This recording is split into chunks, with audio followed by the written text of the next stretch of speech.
Good morning. This is Body Stacking Emporium, and just continuing along here. So, did some crossbreeding.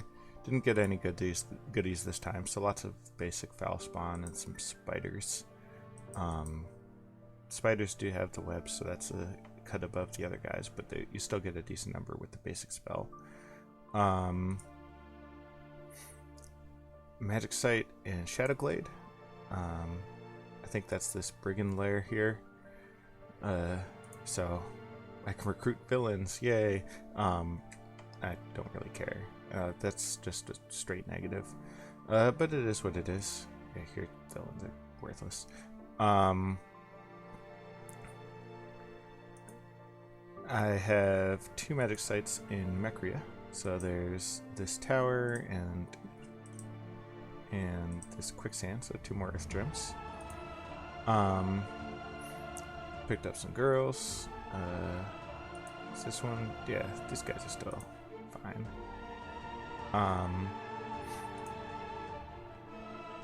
And let's watch these battles. So here, Vanderlog is getting on the Arcocephale action.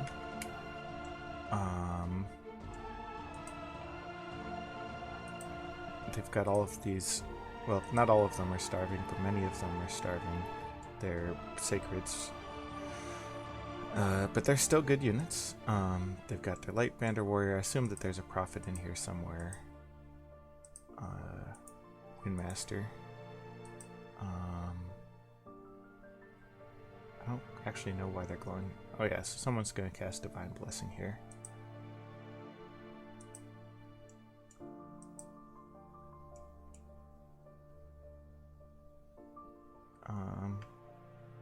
And then, so a large amount of sacreds, and then some of their light warriors. They're noteworthy for their sticks and stones, which has 2 attacks per turn, even though neither attack hits very hard. And they're more hit points than normal. Arcocephale has their hoplites and their elephants paradoxically behind the hoplites, and a good number of mystics, a lot of mystics. Alright, so let's watch. Body Ethereal being cast by Vanderlog, and Body Ethereal is going to be pretty effective here because these hoplites are not used to fighting ghosts. By the Northern Star, and then they start spamming paralyzed like they do. Let's see who's getting paralyzed. Just a few random guys throughout. Doesn't look like there's much rhyme or reason to them. They're skipping the Tiger Riders. I think that's because they have less HP. Yeah, so these guys have 18. Tiger Riders only have 14, which is trouble for Arcocephale because the Tiger Riders are the more threatening of the two.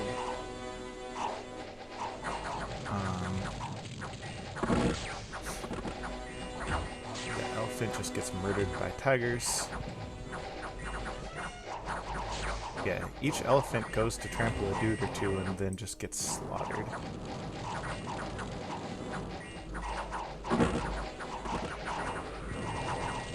Oh, this guy's living? Nope.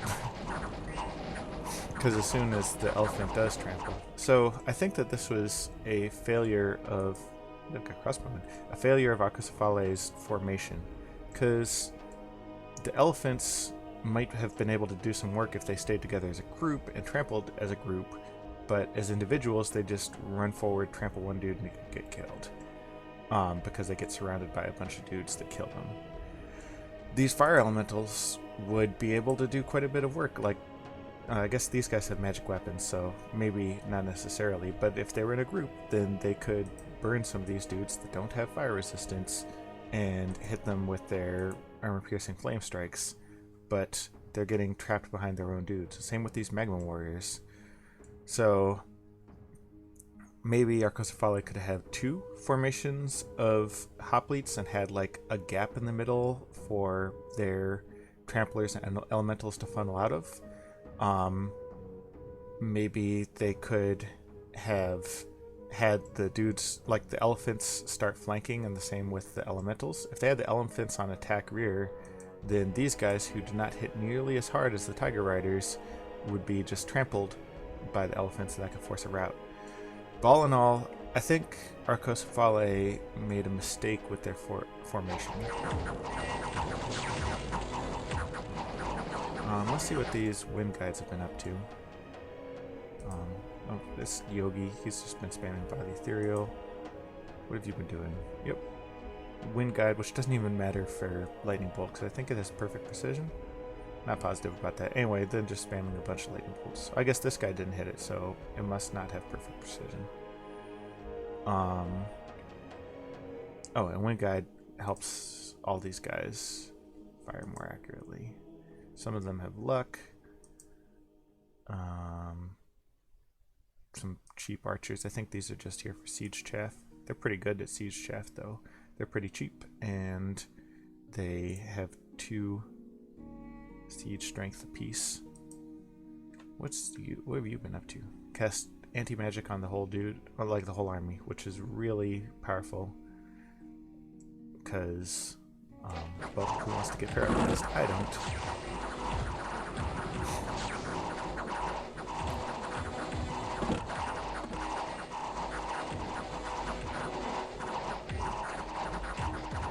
Elephants start running away, including trampling some of their own dudes, because that's what elephants do.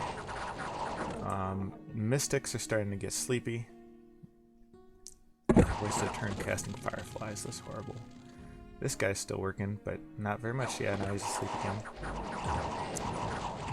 And so, I believe that their mistaken formation is what cost them this battle. I think that if Arcocephalae had been able to engage their elementals effectively, then they might have still lost the battle, but they could have traded a lot more favorably. So as it stands, Banderlog lost 3/4 of their tiger riders. They do have reincarnation, so 10% of them will do something cool. And 2/3 of these sacreds, these are their recruit anywheres. But overall, they only lost 1/4 of their dudes and none of their mages, whereas Arcocephalae lost almost all of their hoplites and half of their mystics. So definitely a victory for Banderlog. That reminds me, I was thinking of picking up Conjuration, but I really do need Enchantment 4 for anti-magic, at which point I might as well grab Enchantment 5 for Horde of Skeletons. Going back to messages. Phasia attacking Ulm. This is a raiding crew of... Oh, this is a mercenary. And they're just beating up on PD. This mercenary is pretty good. 33 HP, 19 protection. Hits like a truck.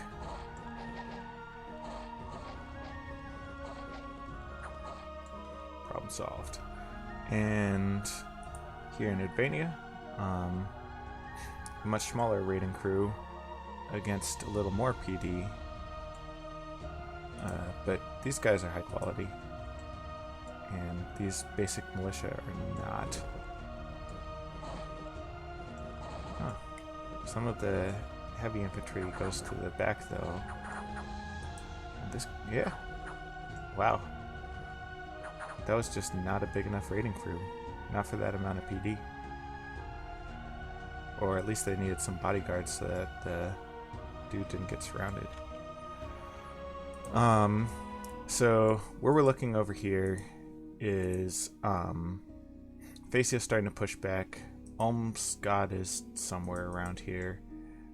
And Pangea has 420 Blaze It dudes ready to march into here. So Ulm's days continue to be numbered, although credit to them for fighting back so hard.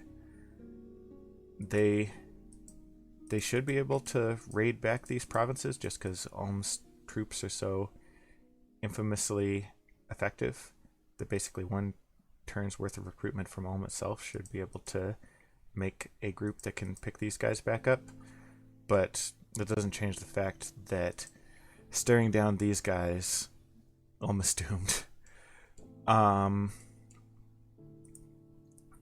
Events, Cymbeline found a gold mine over here, so very happy for that.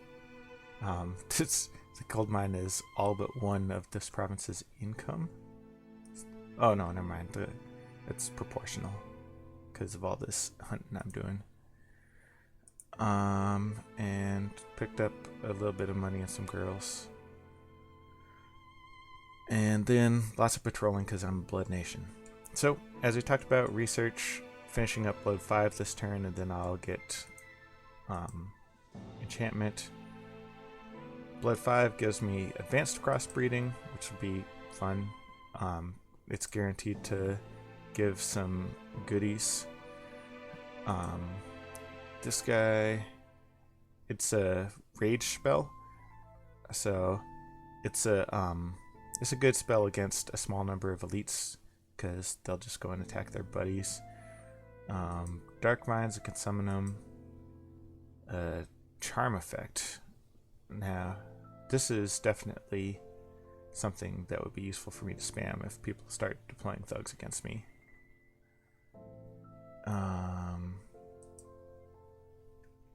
Can't do that. Can fuck with people with frogs. And Horde from Hell. And Succubi. Succubi is definitely a great trick to have up my sleeve. Looking at Blood Slave income, right now it's pretty weak. I'm getting 11, 16, 21 per turn. Or at least that's how many I got this turn. I need more Blood Hunters, but I've only gotten that one really good money event, and it's 2 years in. And so the result of that is that all of my limited amount of money I've been putting into forts and stuff. So I'm building, like, I'm recruiting a dude there, but I'm building a temple here. Still working on this fortress and getting this Abbot Magus, and that's basically all of my profit. I'm not even recruiting any sacreds, and those guys are not very expensive. I probably made a mistake getting all of these cannibals, to tell the truth, just because they are slowly chipping into my money. I say that, and I still am recruiting them. Although I guess I can just take this crew and send them south. I want to have a decent number of cannibals at the border, and I think I'll be happy that I have the cannibals much later, because I'll be able to, like, once I'm high up in alteration is really good to research and domains enhanced. Like, if I wooden warriors, all these cannibals, or mass protection, or marble warriors, like, at that point, then the cannibals are really working, because they are suddenly just tanky chaff that can drown the battlefield. But I do probably need to slow down on them, because they are they're costing me. So at the very least, let's go ahead and have these guys further close to my borders. And they can, like, they're basically just a PD adjunct as far as I'm concerned, that I don't have to spend, well, I spend upkeep on them, but I didn't have to put in the initial investment. So, the other thing of note, ended my non-aggression pact with Arcocephale. This was basically the catalyst for that, because Arco's not going to be able to stand up against this army here.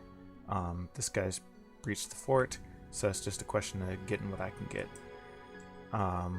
Which my lions will bite hard enough that they should be able to do plenty of work on these guys.